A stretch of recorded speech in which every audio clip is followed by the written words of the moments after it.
শেষ পর্যন্ত জীবন মরণের সন্ধিক্ষণে চলে এসেছে। ডাক্তার বলে হয়তো বাচ্চা বাঁচানো যাবে, না হয় মা বাঁচানো যাবে। সবাই চিন্তা করলো মা বেঁচে থাকলে বাচ্চা আরো আসবে, সুতরাং মাকে বাঁচাও। সবাই বলে যে মাকে বাঁচাও, শ্বশুরি বলে মাকে বাঁচাও, দাদি নানি বলে মাকে বাঁচাও, স্বামী বলে মাকে বাঁচাও। ডাক্তার এবার মাকে জিজ্ঞেস করে, সবাই তো আপনাকে বাঁচাতে বলছে, আপনার মতামতটা আমার একটু শুনতে ইচ্ছা করছে। মা বলে যে খবরদার কারো কথা শুনিয়েন না, কারো কথা শুনিয়েন না, কারো কথায় কান দিয়েন না, কারো কথায় মন দিয়েন না।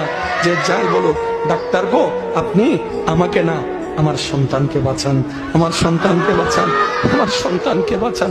জগৎ বলে মাকে বাঁচাতে, মা বলে সন্তানকে বাঁচাতে। ও মা, তোর কি বাঁচতে ইচ্ছা করে না? বলে যেতে করে, কিন্তু সন্তানকে মেরে আমি বাঁচতে চাই না, আমি সে মা হতে চাই না। কারণ আমি সূর্যের আলো দেখিনি, আমি আমার সন্তান সূর্যের আলো দেখেনি। আমি তো দেখেছি চন্দ্র কেমন, আমি দেখেছি, আমার কলিজার টুকরা তো দেখেনি।